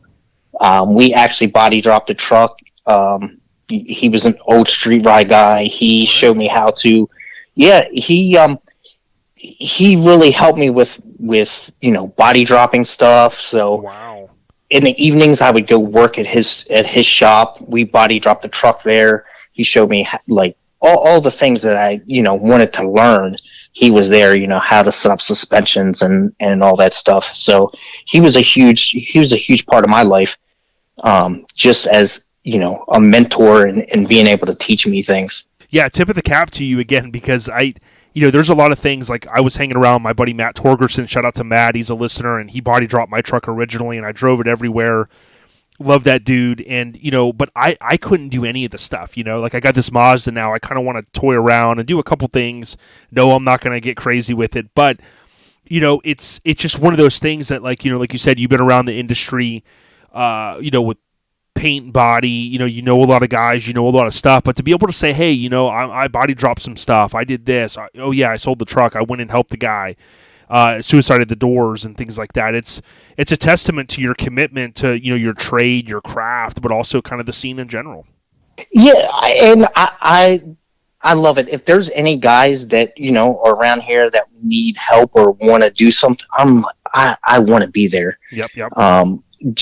Just to be able to help them out, and hopefully, I wish some more younger guys would get into the scene, because I would love to teach some of these younger guys some things. Yep. And I think just so it grows. Yeah, and I think recently we had shared, there was an NC guy you probably remember in the early 2000s. He or late 90s. His name was Derek, out in, I think, California, with his last name with a V. And Jeff Davey had told me he had passed away, but he had built that blue Mazda. Remember, the whole thing was shaved, and yes, the part of the feature was like this low buck buildup, right? That Courtney kind of dubbed it, and it was like a $5,500 build. And I remember back in the day going, man, how could you build something for that price to be on the cover, right? But like, you've kind of proved through this, and you talk about getting younger guys involved. It doesn't, nowadays a lot of people think, well, I gotta build a full frame, I gotta do this, I gotta do that. Dude, do some traditional body drops, do a tilt bed, shoot it in one color, two-tone it, whatever. Like, there's so many guys that are talented, like you and Eric and just different people. And we've, the mass public hasn't seen it with Randy's truck, but it's taken a village, right, of craftsmen and good people to kind of get this thing back on track and go, let's finish it. But I think if we go back to the beginning of the conversation and we say, hey, let's motivate each other, let's have a shop night maybe once a month, let's see who in our crew maybe needs help, that will help get more trucks out there, and I just think it's a win-win for everyone. Oh, absolutely. And, like, some of these builds, they do cost a lot of money, because people are, sending these out and getting full chassis built and stuff like that. And if you get a core group of guys that have a little bit of knowledge, it's endless, the possibilities, it's just take your time and learn something and go from there, and you'll be amazed at what you can do, and where it can take you. Exactly. And I want to give a huge shout out to Scott Bunselmeyer, like Scott Die Cast Customs by Scott. He's got his awesome Mazda, and he does a lot of stuff himself. And I look at this truck at shows and I go, man, it's a full-blown show truck, constantly changing a body drop and a tilt bed and stuff. And it's like, sometimes I think, like, I wish I would have learned how to do some stuff, because I just don't feel like I have the know-how to do it. But, I'm the type of guy that says, hey, let's blow this apart. I love to help wire some stuff. And I think what it kind of shows is that maybe we don't all have the same talent, but, if we can motivate one another, it's a win-win. So it's been it's a good thing. It's never too late to learn something new. So exactly, I appreciate go pick up go grab a welder and learn how to weld, and then it's just that's all it for us. That's what happened. Yeah, we had access to a welder, we had grinders, and we knew what was safe and what wasn't safe, and you just learned the geometry of setting up a 4-link and stuff like that, and then it's endless. Oh yeah. So I guess my last question for you, like from a truck standpoint, before I ask if you want to give any shout outs to your fam or whatnot, but like what's kind of next, right? So like, a lot of us, we see the minis are on the rise and stuff. Like, you kind of hinted earlier, like you kind of get the itch sometimes, but you're busy helping others, like Randy and other mini truckers in your crew up there. Maybe what's next for Paul Davis in terms of on the horizon? Well, currently I'm building it's a 99 OBS Suburban. Hell yeah. It's getting there. I built it's 3/4 frame firewall back. It'll be a stock floor. I've always wanted one. I think Jake from Michigan, he had a blue one with those flames, the green flames. He's always been my inspiration for Suburban. He had those rear suicide doors. He drove that thing. Yep. He drove that truck everywhere. So that's where I'm at with this one. This one's going to be nice. Is it going to be the same show quality as the other one? Probably not, because I want to build this to drive. I mean, it'll be nice, don't get me wrong, but I don't want to have to worry about, somebody rearing to me for taillights or something crazy. It's going to be a super clean driver, and that's it. I want to be able to hop in that thing, and if I want to drive it to Florida, I know it's going to make it. It's going to be, just one of those things. Yeah, and I think now the way the mini truck scene is, you can have patina, you can have static, you can have this, you can, it doesn't have to be full blown everything with every mod under the sun. Like a clean driver that's laid out on some nice wheels is just as cool to me as something that, takes 5 hours to display. I almost enjoy, my buddy Paul and I always say, we almost enjoy the driver stuff more because it's just, you get a chance to see it. You're seeing it in the real world, and again, as we get older, I'll speak for myself. Do I like the full-blown show stuff? Yeah, I do, but it's not where my mentality's at this point. I want to drive, I want to have a good time, throw the homies or the fam in and roll. Yeah, and that's the part of this. I want to, my kids are older now, so I'm going to be able to, they'll be at Maggie Valley with me, and I can throw them all in the bourbon and just go. So, that I want to introduce them to this whole lifestyle, and, hopefully they get the itch to do something cool and, maybe build something with me, and, I can be a part of it. Yeah, for sure. A couple more comments came in, so I want to give these guys shout outs. Brian, HOLTHAUS, Holtus. He says, still love the truck. Jake Bapisteller says, wasn't it being worked on and painted brown? And, I think we clarified that. It's still kind of in the condition that it was. Kenny Glass, always loved that truck. Got to see it at World of Wheels in Baltimore, Maryland. And even cool seeing it cruising out of the city on the way home Saturday or Sunday evening, leaving the show, which was cool. Eric Esterbay says, ask him about the 18 build he's working on, which I think is that what you're talking about, the Burb? Yeah, so that's good. Yeah. And then Johnny Arbogast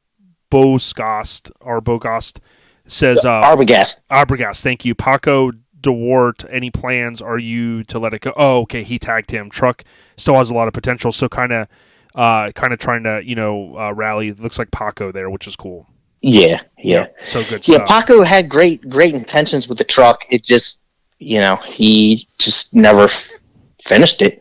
Yep. And it happens, we're sometimes absolutely. Yeah, we're too ambitious or life gets in the way. So yeah, I mean, Well, and I totally respect it because he has a family, he has kids, he has a business that he runs and stuff like that. So I understand. I know where it's at. It happened to me. I caught a lot of slack from people when I sold that truck, and but it wasn't in the cards in my life at that point in time. There was other responsibilities that was happening that I needed to, I had a family at a, relatively young age. So that was my priority. And, one's in college, one's about to go to college. So now Congrats. I get to do this again.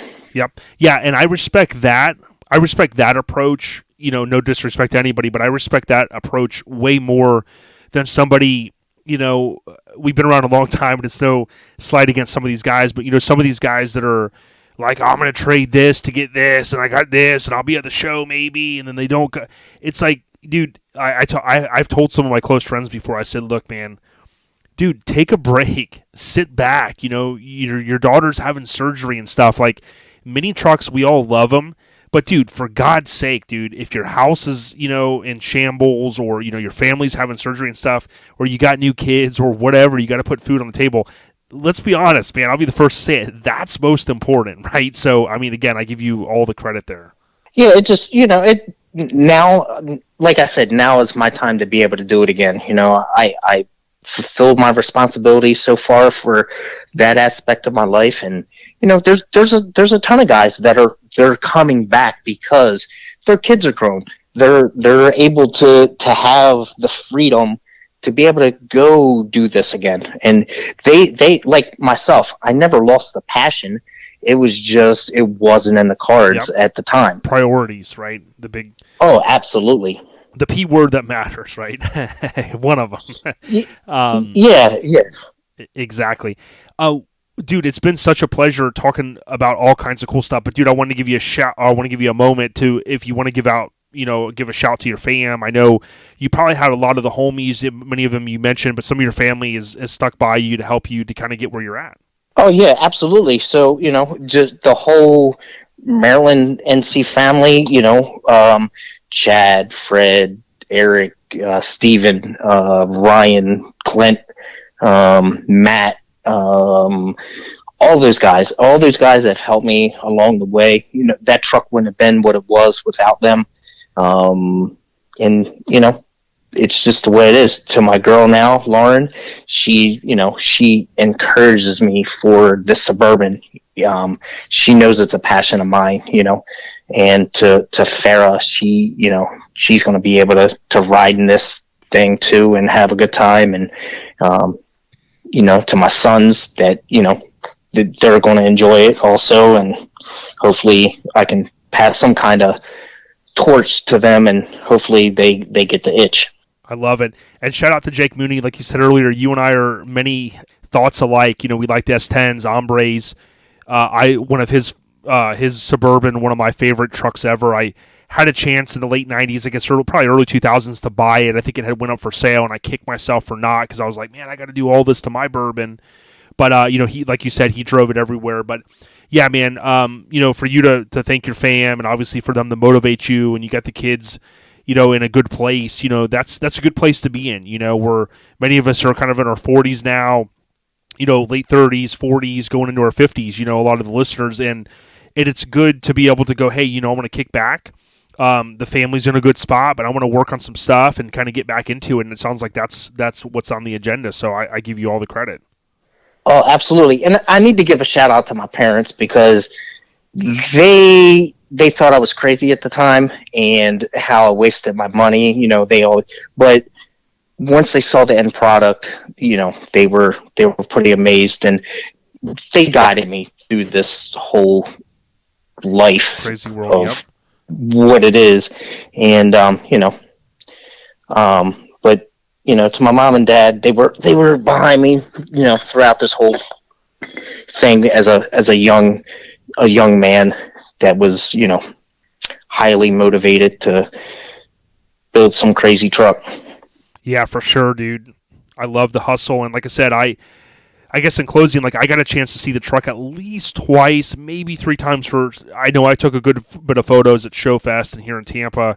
But I thank you just for, as a homie. I mean, I don't know you like some of the friends that you have up there, but I've always looked up to the truck. I thought, like, it had so many cool things. So, like, all these years later to get a chance to link up, we exchange messages and text, and we talk about the good old days. Like, to me, those memories are forever etched in our mind, even though we maybe didn't cross paths, so to speak, directly. But, dude, what good times, and there's many more to come, I'm sure, Paul.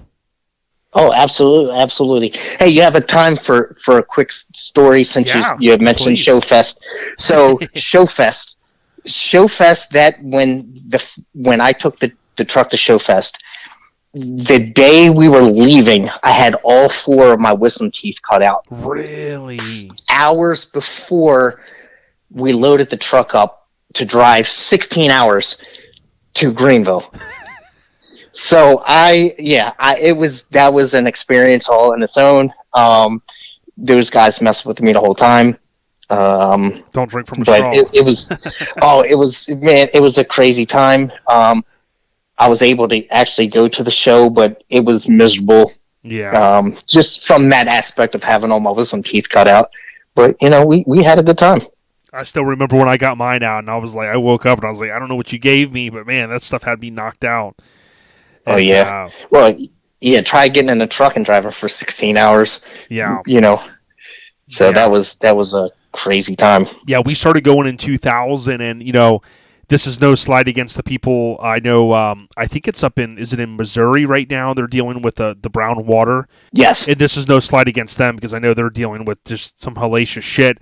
When we went in 2000, I took a shower and I thought I was Pigpen from the damn Charlie Brown cartoons. I said, what the hell was I getting into? Yeah.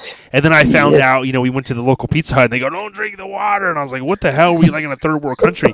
But man, it was, a lot of people were calling it, a certain water color, the brown color of the water. Yeah. And it just was it's a crazy place, but you would have thought that scared all the mini truckers away. Next year we show up, there's more body drops, there's more. And I remember it might have been like 2001, 2002, we wake up the next morning super early, and there's like all these fishing boats behind the little John boats behind these cars and trucks and stuff. And I said, how crazy would it be that you stroll in town for some fishing tournament and you see this town like, we're climbing on big rigs and people are dragging and neons and everything. I mean, people must have thought, what the fuck is this, like Woodstock 2002, But we have a lot of good memories from it. But that's crazy, dude. You went with the Wisdom Teeth Pool. Yeah, it was good times. Yep.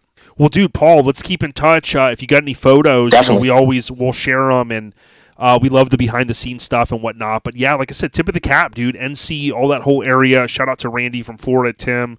They've been saying, hey, get this guy on.